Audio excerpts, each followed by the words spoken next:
नमो नमः। आप सभी का हार्दिक हार्दिक स्वागत है। प्यारे बच्चों, आज हम लोग क्लास 6 की जो संस्कृत बुक दीपकम है उसका अष्टमः पाठ जो हम लोग पिछली वीडियो में पढ़ चुके हैं। बुद्धि ही सर्वार्थ साधिका, अर्थात बुद्धि से ही सभी कार्य सिद्ध होते हैं, यानी कि बुद्धि सभी कार्यों को सिद्ध करने वाली होती है। आज उस पाठ का हम लोग अभ्यास कार्य करेंगे। आप लोग भी अपनी पाठ्य पुस्तक और पेंसिल को साथ में रखिएगा। अगर कोई कठिन शब्द लगे तो उसे आप लोग नोट करते जाइएगा। वयम अभ्यासम कुर्मः। आइए हम अभ्यास करते हैं। प्रश्न नंबर 1 है, पाठस्य आधारेण अधोलिखितानां प्रश्नानां उत्तराणि एक पदेन लिखन्तु। पाठ के आधार पर अधोलिखित अर्थात नीचे लिखे प्रश्नों के उत्तर एक पद में लिखें, यानी कि इन प्रश्नों के उत्तर हमें एक शब्द में देने हैं। पहला प्रश्न है, सरोवरस्य तीरे सुकोमल भूमौ बिलेषु के निवसन्ति। सरोवर के किनारे सुकोमल भूमि पर बिलों में के अर्थात कौन निवसन्ति रहते हैं, यानी कि सरोवर के किनारे सुकोमल भूमि पर किनके बिल हैं, कौन उनमें रहते हैं। तो आंसर हो जाएगा सस्काह अर्थात खरगोश, यानी कि जो नदी के पास, जो सरोवर के पास कोमल भूमि है उसमें खरगोशों के बिल बने हुए हैं, वही वहां पर निवास करते हैं। आगे देखिए, केसाम परिभ्रमणेन सस्काः क्षतविक्षताः मृताः च भवन्ति। किनके परिभ्रमण से सशक अर्थात खरगोश, क्षत विक्षत यानी कि घायल, चा मतलब और, मृताः भवन्ति मृत्यु को प्राप्त होते हैं। तो उनके ऊपर से कौन निकल रहा है, जब उनके बिल जो हैं वो नदी के किनारे बने होते हैं तो उनके ऊपर हाथियों का समूह निकलता है। तो आंसर हो जाएगा गजानाम, यानी कि गजानाम परिभ्रमणेन, हाथियों के परिभ्रमण से या गुजरने से या निकलने से जो खरगोश हैं वो घायल और मृत्यु को प्राप्त हो जाते हैं। आगे, सशक राजा कस्य समीपम गच्छति। सशकों का जो राजा है अर्थात खरगोशों का जो राजा है वो किसके समीप जाता है। आंसर हो जाएगा गजराज से, हाथियों के राजा के पास। के स्वमतम प्रकाशयन्ति, कौन अपने अपने मतों को प्रकाशित करते हैं, अपने अपने मतों को बताते हैं। आंसर होगा सस्काह। फिर आगे, कह चंद्रम नमति, कौन चंद्रमा को नमन करता है। तो आंसर होगा गजराजा, यानी कि गजराज जो है जब सरोवर के जल में चंद्रमा का प्रतिबिंब देखकर ये मान लेता है कि वास्तव में इसमें चंद्रमा निवास करता है, तो वह डर के मारे जो है उन्हें प्रणाम करता है, यानी कि चंद्रदेव को। के सुखेन तिष्ठन्ति, कौन सुखी यानी कि सुखपूर्वक रहते हैं। तो हो जाएगा आंसर सस्काह, यानी कि फिर हाथी वो सब चले जाते हैं डर के मारे और खरगोश जो है वो आराम से रहने लगते हैं। प्रश्न नंबर 2 देखिए, पूर्ण वाक्येन उत्तराणि लिखन्तु। पूरे वाक्य में उत्तर लिखें। पहला प्रश्न है, चंद्रः कदा प्रसन्नः भवति। चंद्रमा कब प्रसन्न होता है। तो खरगोशों के राजा ने गजराज को बताया था कि जब खरगोश जीवित रहते हैं तब चंद्रमा प्रसन्न होता है। उत्तर होगा, यदा सस्काः जीवन्ति तदा एव चंद्रः प्रसन्नः भवति। आगे, सायंकाले केसाम सभा भवति। सायंकाले किसकी सभा होती है। तो सायंकाले सस्का नाम सभा भवति, शाम के समय खरगोशों की सभा होती है। आगे, सस्काः किमर्थम उपायम चिंतयन्ति। सस्काः अर्थात जो सभी खरगोश थे वो किस लिए उपाय सोच रहे हैं। तो सस्काः स्वरक्षार्थम उपायम चिंतयन्ति। सस्काः अर्थात सभी खरगोश अपनी रक्षा के लिए उपाय सोचते हैं कि किस प्रकार हमें उन हाथियों से अपनी रक्षा का कोई उपाय मिल जाए। आगे देखिए, चंद्रः केन नामना प्रसिद्धः या प्रसिद्धः अस्ति। चंद्रमा किस नाम से प्रसिद्ध है। तो चंद्रः शशांकः इति नामना प्रसिद्धः। चंद्रमा जो है शशांक के नाम से प्रसिद्ध है। अब अंतिम प्रश्न देखिए, आम चंद्रस्य दर्शनाय आवाम अधुना एव सरोवरम प्रति चलावः इति कह कथयति। आम का अर्थ होता है हाँ, चंद्रस्य दर्शनाय, चंद्रमा के दर्शन के लिए आवाम अर्थात हम दोनों, यानी कि गजराज और सशकराज, अधुना एव अभी, सरोवरम प्रति सरोवर की ओर चलावा चलते हैं, ऐसा कौन कहता है।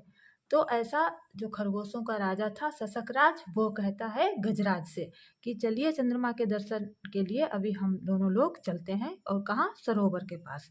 तो इसका आंसर हो जाएगा सशक राजा। जहाँ पर ये कह लिखा है यहाँ पर सशक राजा हो जाएगा, और बाकी जो प्रश्न है वो सेम टू सेम ऐसे ही लिख लीजिएगा। नंबर 3 देखिए, पाठस्य आधारेण पट्टिकातः क्रियापदानि चित्वा वाक्यानि पूरयन्तु।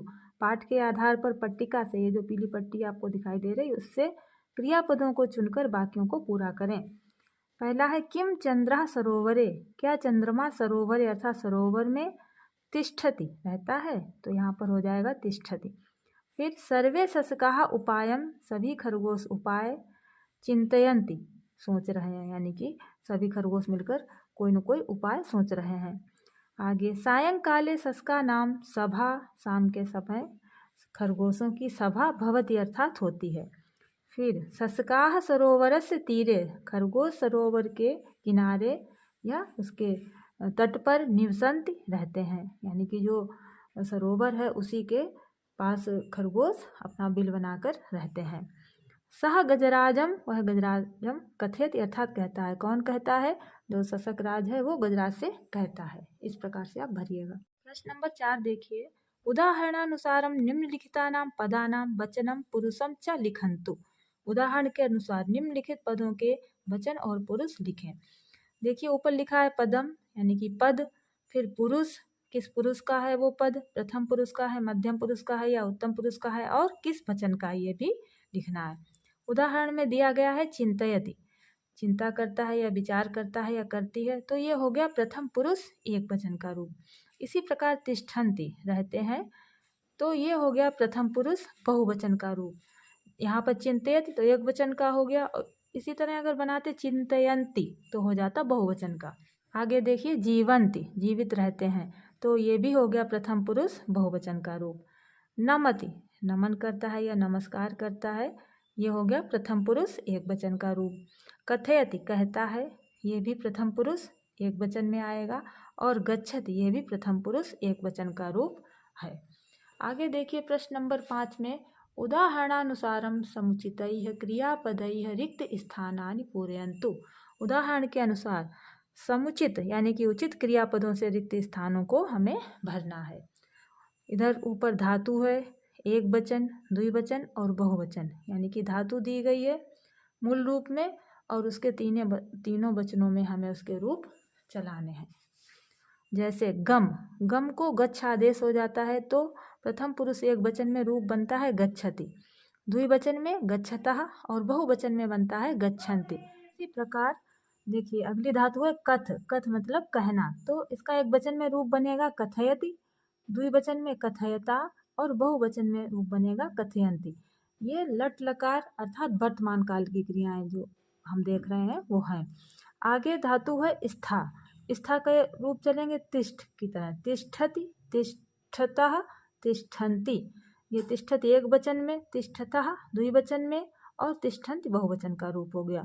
इसी प्रकार क्रि, क्रि अर्थात करना, तो ये जो रूप है ये उत्तम पुरुष का है। उत्तम पुरुष एक वचन, द्विवचन और बहुवचन का, करोमि, कुर्वः और कुर्मः। जीव धातु ये लट लकार प्रथम पुरुष में जीवति, जीवतः, जीवन्ति। चल अर्थात चलना, ये भी उत्तम पुरुष में चलेंगे, चलामि, चलावः और चलामः। इस प्रकार से आप इनको देखिएगा तो इनके रूप आपको आराम से समझ में आ जाएंगे। प्रश्न नंबर 6 में एक चित्र दिया गया है और इसी चित्र के आधार पर हमें 5 वाक्य लिखने हैं। चित्र से आधारेण पंच वाक्यानि लिखन्तु, चित्र के आधार पर 5 वाक्य लिखें। देखिए यहाँ पर एक पेड़ है जिसमें कि सेब लगे हुए हैं, पेड़ पर ही एक बंदर बैठा है और यहाँ पर कुछ बच्चे जो हैं वो सेब के फलों को खा रहे हैं और खुश भी हो रहे हैं। तो इन्हीं को देखते हुए हमें 5 वाक्य संस्कृत में बनाने हैं। देखिए पहला है एतत् चित्रम उपवनस्य अस्ति, यह चित्र जो है किसी उपवन का या बगीचे का है।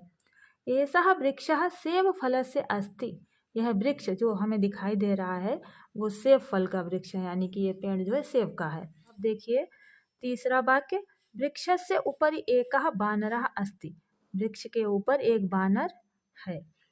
वृक्षस्य अधः सेब फलानि सन्ति, वृक्ष के अधः अर्थात नीचे, सेब फलानि सेब के फल, सन्ति अर्थात हैं, वृक्ष के नीचे बहुत सारे देखिए सेब के फल गिरे पड़े हैं।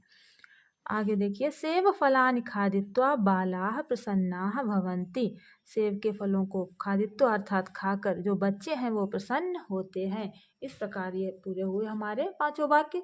आप इसी प्रकार से इनमें थोड़ा बहुत अंतर करके और भी वाक्य बना सकते हैं। प्रश्न नंबर 7 में अधोलिखितानां पर्यायपदानां मेलनं कृत्वा रिक्त स्थानानि पूरयन्तु, अधोलिखितानां अर्थात नीचे दिए गए पर्याय पदों को, यानी कि जो पर्यायवाची शब्द हैं उन्हें मिलाकर रिक्त स्थानों को भरें। गजह, गजह कहते हैं हाथी को। अब इधर कुछ शब्द दिए गए हैं और इधर भी शब्द दिए गए हैं, सही शब्द को मिलाकर इधर लिखना है। गजह हाथी, तो इधर देखिए गजह का समानार्थक शब्द कौन सा है? जलाशय, इसका अर्थ होता है सरोवर या तालाब। शशांक, इसको खरगोश कहते हैं। जनता, जो जनता या पब्लिक। चरणा, पैर। हस्ती शब्द मिला, तो गजह का पर्यायवाची या पर्याय शब्द होगा हस्ती, तो गजह को हो जाएगा हस्ती से मिलान। फिर पदम, पदम का अर्थ होता है चरण, तो इधर हो गया चरणः। चंद्र, चंद्रमा, और चंद्रमा को शशांक भी कहते हैं, तो इसका पर्याय पद हो जाएगा शशांका। सरोवर, इसका हो जाएगा जलाशय या जलाशय या तालाब, तो सरोवर का जलाशय, और प्रजा का हो जाएगा जनता। ये आप लोग अपने आप भी कर सकते हैं, थोड़ा बहुत देखेंगे तो अपने आप से ही आपको समझ में आ जाएगा और याद भी हो जाएगा। अब योग्यता विस्तरा में देखिए कुछ महत्वपूर्ण तथ्य दिए गए हैं, जैसे कार्यारंभात कार्य परिसमाप्ते कालः वर्तमान कालः उच्यते। कार्य के आरंभ होने से और कार्य के समाप्त होने तक जो काल या समय होता है वो वर्तमान काल कहलाता है। जैसे कोई कार्य कर रहा है, जैसे इस समय मैं पढ़ाने का कार्य कर रही हूँ, ठीक है, तो जब तक मैं पढ़ाऊंगी तो वो हो जाएगा वर्तमान काल, ठीक है। कार्य आरंभ होने से कार्य की समाप्ति तक का जो भी बीच का समय है वो वर्तमान काल कहलाएगा, यानी कि जो कार्य हो रहा है तो वो वर्तमान काल में आएगा। आगे, वर्तमान कालस्य कृते लट लकारः भवति। वर्तमान काल के लिए लट लकार का प्रयोग होता है, यानी कि वर्तमान काल को हम संस्कृत में लट लकार कहते हैं या लट लकार होता है। लकारेषु त्रयः पुरुषाः, लकार में 3 पुरुष, ये हम लोग पहले भी पढ़ चुके हैं कि प्रथम पुरुष, मध्यम पुरुष और उत्तम पुरुष। एवंच त्रीणि वचनानि, इसी प्रकार 3 वचन, एक वचन, द्विवचन और बहुवचन भवन्ति अर्थात होते हैं। देखिए वर्तमान काल के लिए लट लकार होता है, यानी कि लट लकार को ही हम हिंदी में वर्तमान कहते हैं। लकारों में 3 पुरुष होते हैं, प्रथम पुरुष, मध्यम पुरुष और उत्तम पुरुष, और 3 ही वचन होते हैं, एक वचन, द्विवचन और बहुवचन। अब लट लकारस्य क्रियापदे अधोलिखितानि चिन्हानि भवन्ति। लट लकार के क्रियापदों के लिए नीचे दिए गए चिन्ह होते हैं। जैसे पुरुष बताए थे 3 होते हैं, तो प्रथम पुरुष, मध्यम पुरुष और उत्तम पुरुष, और इसी प्रकार ये तीनों वचन भी लिखे हैं।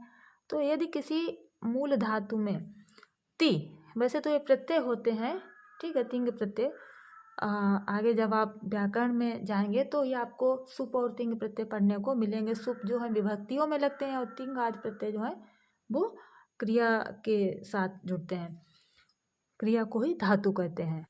प्रथम पुरुष एक वचन में ति, ये ति जुड़ेगा अंत में, द्विवचन में तह और बहुवचन में अंति, ठीक है। अब इसको भी देखिए आप नीचे पठ धातु के रूप देखिए।